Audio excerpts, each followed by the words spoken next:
Sorry if this video is too long. This video is only 5 minutes. Okay. Let's watch. Let's not go there. Actually, let's just watch this.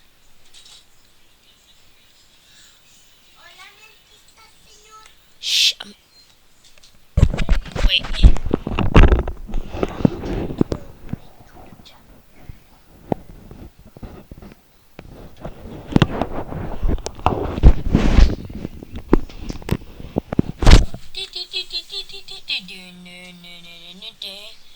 Yeah, my little sister just came in.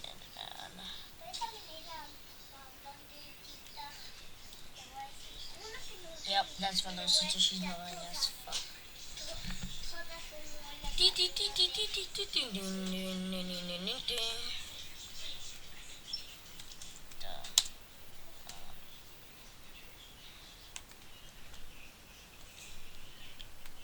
I'm gonna put the purge.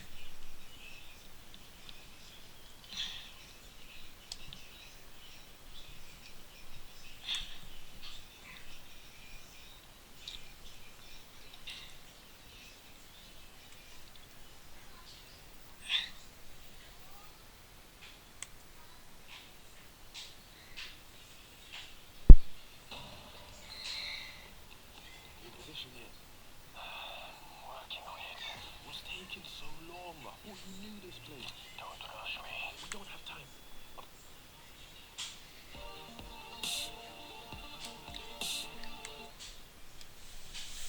Y'all can watch. Welcome to the Kill Count, where we tally up the victims in all our favorite horror movies. I'm James H. Dees, and today timeline of the United States, where crime is made legal for 12 hours, resulting in lots of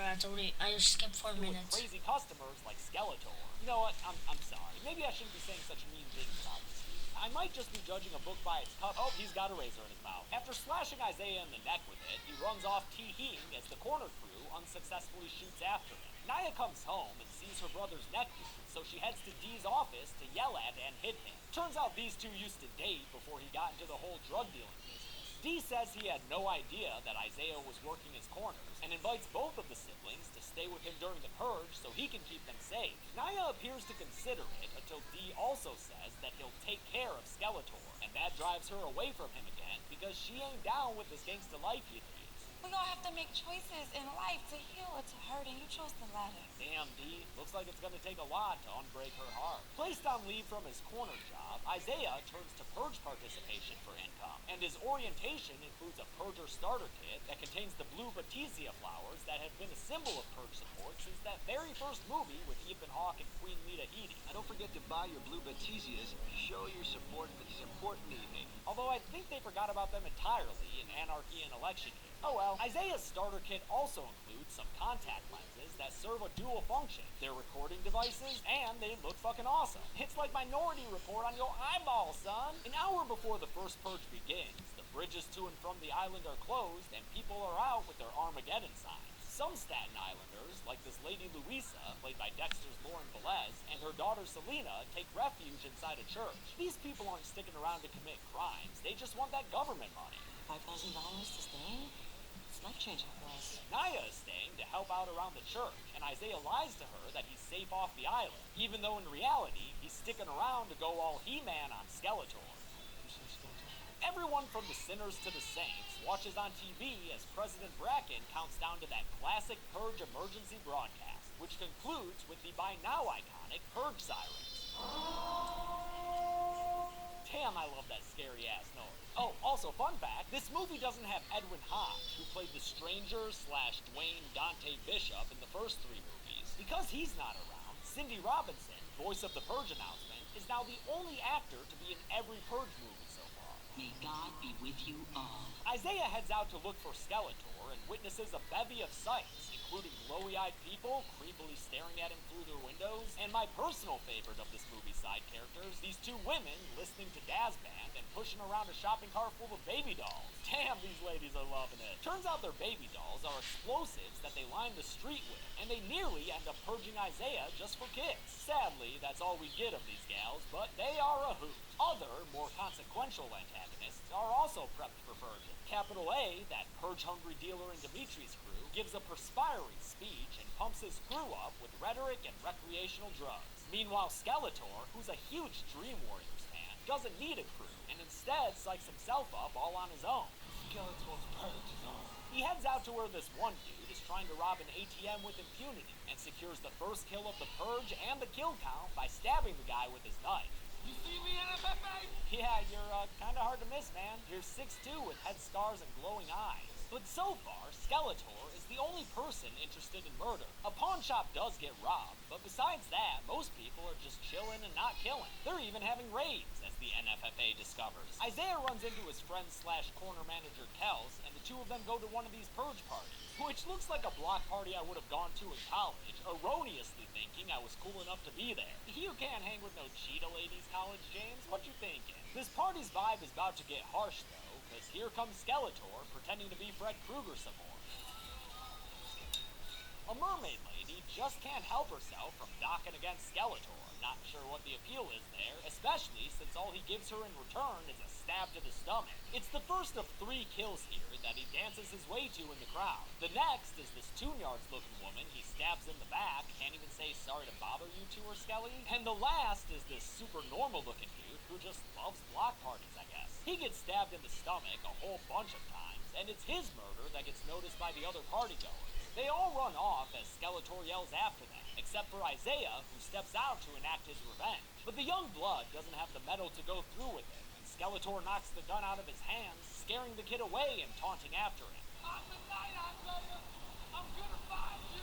Isaiah takes refuge inside a building that's full of more glowy-eyed ghouls, but he manages to hide from them in a back room. Yeah, dude, maybe close your ring light eyes when you're hiding from people in the dark. Or, yeah, just take those contacts out. News of Skeletor's killing spree spreads to Sabian and Dr. Updale. She gets success until the Park Hill Towers get involved, and right now, they're still quiet. Skeletor's kill cam is also aired on the news and seen by the Staten Islanders taking sanctuary, including Naya's friend Dolores, who just a little bit ago was having fun sneaking swigs at the sermon. It tastes like old man piss.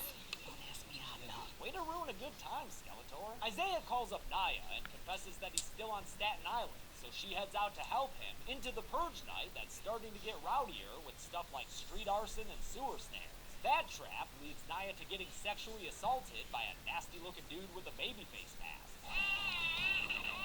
But thankfully, she pepper sprays him and runs away, shouting overt but accurate political references while she does.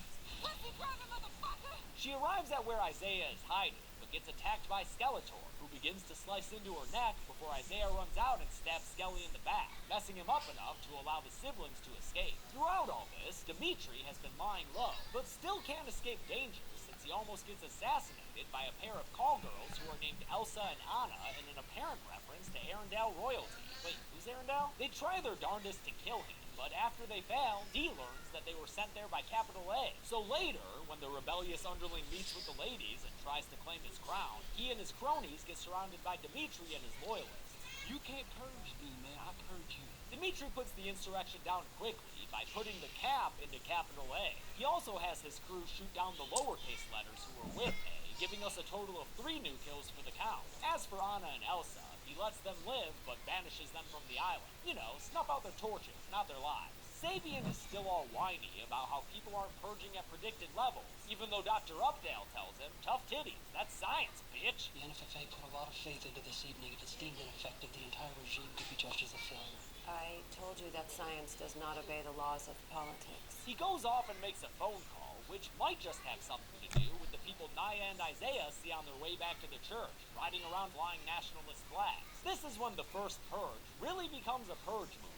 And you know what that means. Frame by frame kill counting. While Updale watches a news report about how purgers are starting to wear masks, we get 6 6 kills to add. There are 3 people lying on the street back there, and a 4th person hung up and getting beaten to death. I'm assuming these 4 are all dead anyway, while the 5th victim is definitely dead, having bled out on the sidewalk, and a 6th one is seen being dragged down the street, also probably dead. Dimitri is on his way home with his lieutenants 7 and 7 when they're hit by a flaming ice cream truck. Hope all the grenadine didn't burn up. I need that for my ice cream treats. D watches as armed men shoot down some dude at the back of an SUV, giving us another kill for the count, but the real increase in numbers here will come at the hands of Dimitri himself. First he breaks one of these dudes' necks, and after grabbing the guy's gun, he quickly disposes of the other 3 guys there with some downright John Wickian efficiency. As he calls for backup, Naya and Isaiah get back to the church, only to find a very difficult-to-watch scene, one that's sadly reminiscent of the real-life Charleston church shooting of 2015.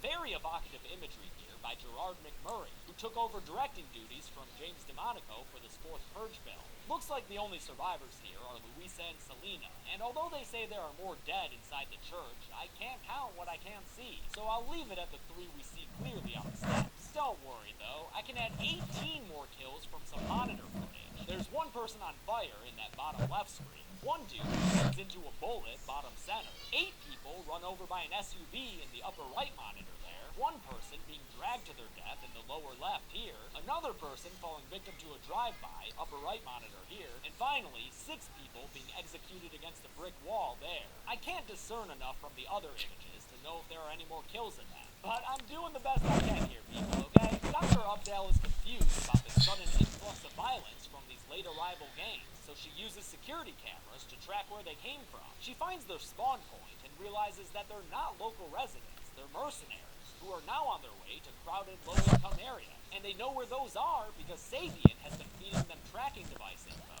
You're making it look like people are participating because there wasn't enough purge.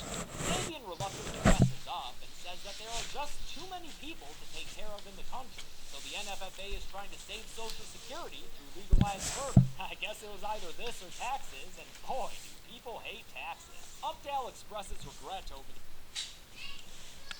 we see in this long shot that makes my job counting bodies much easier. Among the 8 victims there is Kels, Dee's sergeant on the corner that Isaiah worked. I think he was probably at like a Bodhi-esque level, you know, like season 4 Bodhi. Naya and co are hiding from colorful Klansmen and trying to run back to the towers as we get a montage that gives us more kills. First, there's a dude doing a cool fire stunt who I'm just assuming didn't survive the flames. Man, I love fire stuff. And then another nearly dozen kills when we see a bunch of cops on a baseball diamond killing 1 dude before a wide shot shows us 10 other victims on the field. Play ball! They make it back to Naya and Isaiah's apartment, where Luisa makes Naya promise that she'll protect Selena no matter what. Obviously, Luisa. Anything for Selena's. Their party gets more festive after Dolores shows up, unharmed, but in need of Pepto-Bismol.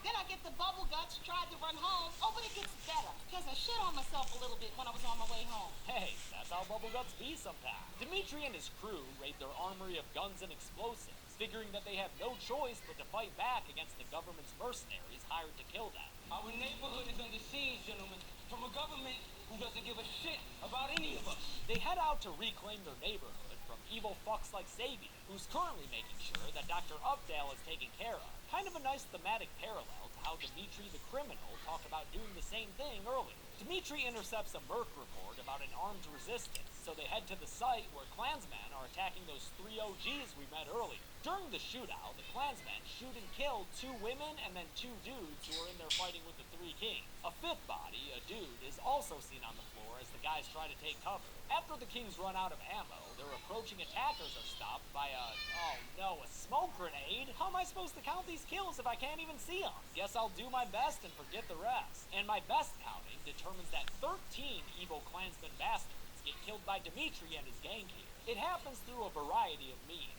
mostly shooting and stylized smoky shots, but there's also a fair amount of throat slitting, stabbing, torso slitting. I mean, honestly, it's a grab bag of kills. And it all happens in only 30 seconds. Hot damn! D and his crew come out of the fog like ghost pirates and rearm the old-timers before hearing on the radio that the mercenary teams are headed to the Park Hill Towers. Back to the ghost pirate ship we go. They get there and see armored trucks headed to the towers, but they don't see the drones approaching them overhead and targeting them all as armed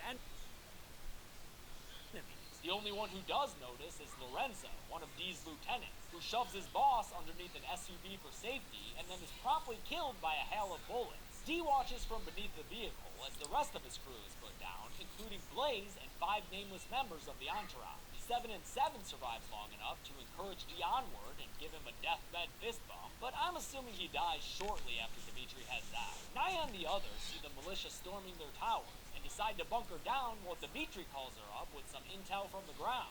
They're gonna move from floor to floor, killing as many as they can. Okay, you're on the 14th floor, so you got time. Wait, floor to floor killing?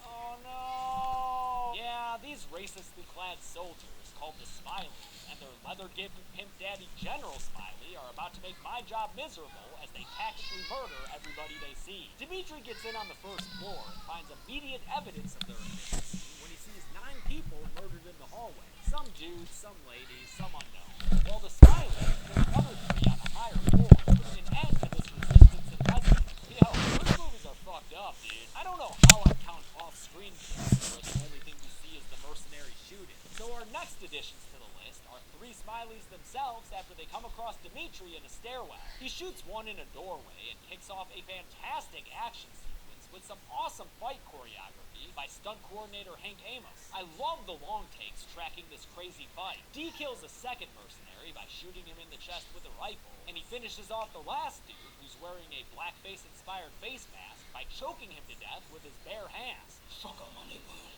This fucker looks like he'd be a member of the Brood. As the mercenaries move throughout the tower, we see another 9 bodies in another hallway. I wish they'd make it clear what floor these dudes were on, because it would add to the dramatic tension as they go higher and higher in the tower. All we know is that Dimitri is lower than them. Wait, hold up, go back, pause. God damn it, there are a bunch of blurry bodies back there. What is that, 6? 6, I think. Could I get a rack focus here? Come the fuck on. Oh, and even though I see 3 more bodies in the background by a bicycle here, turns out those are the same 3 victims we saw get gunned down earlier. Continuity error? I don't know, but I won't put them on the count again since they'd be duplicates. Gotta love kill count in the Purge. D finds a power box and shuts that shit down, which allows him to get the jump on a group of Smileys and kill 6 of them. The first 2 by slitting their throats with a knife between flashes of an alarm light, and the remaining 4 by stealing a gun and shooting them down with it. After he takes off, though, we see that the leather daddy has survived.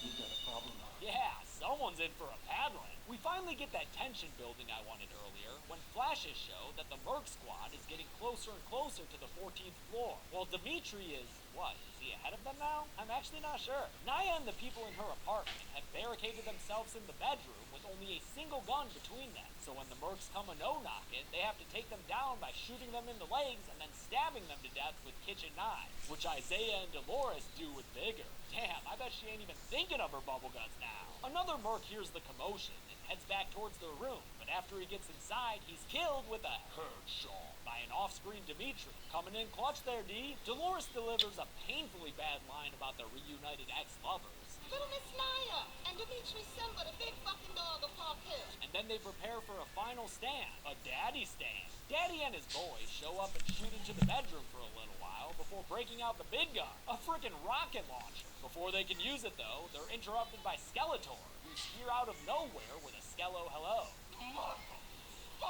After that first guy, Skeletor seems to kill 3 more Smileys with his knife, but I think they double filmed the action here, because all 3 of the dudes he stabs appear to be alive again when they turn around and shoot him, so I won't count them as dead right now. We'll only count the first Smiley and Skeletor himself at this point. But don't worry, those other Mercs get their just desserts after Naya throws an explosive at their feet. D takes a gut shot from General Smiley, but still hits the explosive with a bullet, so now I'll count the remaining Mercs in that room as dead. There's General Smiley Leather Dad for sure, and then I think he had 5 Smiley boys with him. We can count them in that shot from Skeletor's perspective a second ago.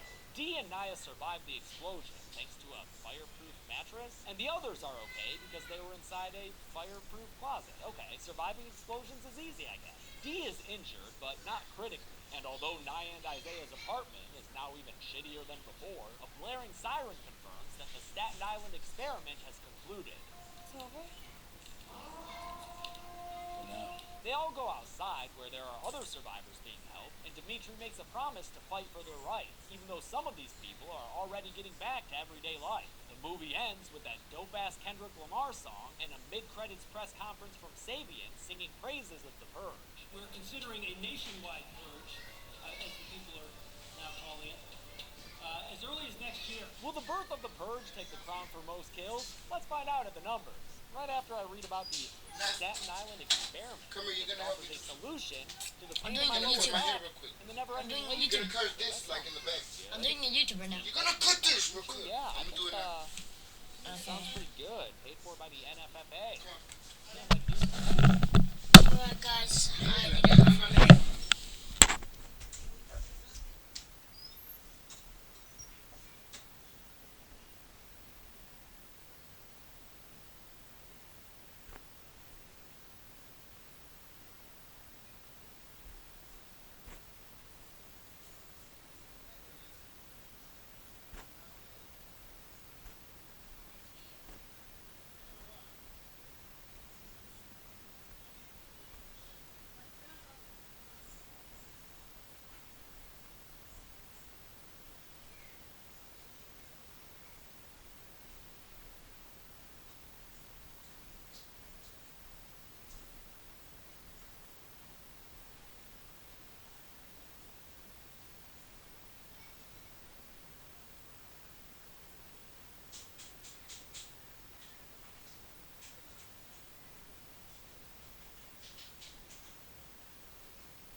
Come in.